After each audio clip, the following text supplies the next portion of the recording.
में क्या कुछ उम्मीदें हैं? देखिए अभी जो जिस तरह से हवा की गति धीमी है, वैज्ञानिकों का ऐसा अनुमान है कि 2-3 दिनों बाद इसमें और सुधार देखा जा सकता है।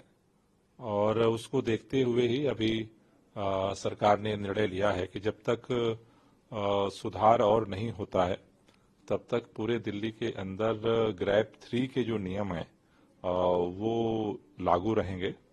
और कई लोगों को ऐसा देखा जा रहा है कि लोग इस बात को कंफ्यूज कर रहे हैं कि ग्रैप 4 हट गया है, इसलिए ग्रैप 3 के भी नियम हट गए हैं। मैं उन सबसे कहना चाहता हूं कि ग्रैप 3 के नियम दिल्ली में लागू हैं। जो नेशनल इम्पोर्टेंस के जो कंस्ट्रक्शन के काम हैं उनके अलावा सब पे प्रतिबंध है।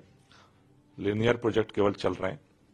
साथ ही साथ BS3 पेट्रोल और BS4 डीजल की जो गाड़ियां हैं उन पे अभी भी प्रतिबंध जारी है। और सभी लोगों से हमारी अपील है कि इसका पालन करें। ज्यों सुधार होगा उसके अनुसार सरकार आगे भी और निर्णय लेगी। जी सर, अभी जैसे हम देख रहे हैं QI लगातार स्थिर बना हुआ है वेरी पुअर कैटेगरी में। आप लोग की एक विशेषज्ञों से बात होती होगी, मौसम विभाग से बात होती होगी, कब तक इसमें कुछ सुधार दिख सकता है? अभी उनका कहना है कि कभी 2-3 दिन तक स्थिति अभी वेरी पुअर में ही रहेगी। उसके बाद जो है कुछ सुधार होने की संभावना दिख रही है। जी, बीते दिनों सुप्रीम कोर्ट में जो सुनवाई हुई, खासकर दिल्ली सरकार के फंड को लेकर, जो इन्वायरमेंट को लेकर खर्च किया जाना था, उसे लेकर सुप्रीम कोर्ट ने कुछ डायरेक्शन दिए और एक समय सीमा निर्धारित की कि इतने समय में आप इस पर रिपोर्ट दें। उसकी क्या प्रगति है? नहीं, उसको लेकर के सरकार काम कर रही है। और चूंकि उसका जो खर्च होता है वो सुप्रीम कोर्ट के आदेश से ही होता है, तो कई प्रोजेक्ट हैं जिसको सुप्रीम कोर्ट के सामने सबमिट किया जाएगा। जी, पंजाब सरकार से कोई बातचीत हुई आप लोग की इस दौरान? क्योंकि पंजाब में पराली को लेकर सुप्रीम कोर्ट ने काफी तरह से फटकार लगाई थी पंजाब सरकार को कि पराली के समाधान को लेकर कुछ काम किया जाए। हरियाणा का उदाहरण दिया गया था कि वहां से कुछ आप सीख ले सकते हैं, टिप्स ले सकते हैं। नहीं, पंजाब सरकार ने देखो काफी काम किया है। एक साल के प्रयास में 50% से ज्यादा पराली कम करना ये सामान्य बात नहीं है। हरियाणा 10 साल से काम कर रहा है इस पे। हमारी सरकार एक साल में 50% कम की है।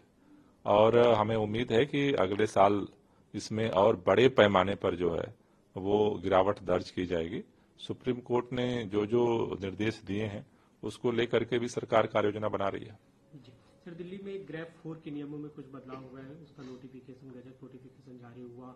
ऑल इंडिया टूरिस्ट परमिट बसों को भी अब प्रतिबंधित किया जाएगा, उसकी क्या रूपरेखा होगी? देखिए दिल्ली के अंदर जैसा कि आप सबको पता है कि जितने BS3 और BS4 की डीजल की जो बसें हैं उन लोगों को दिल्ली के अंदर जो है एंट्री जो है वो 1 नवंबर से प्रतिबंधित है। उसमें जो टूरिस्ट परमिट की बसें थी उनको जो है वो छूट थी।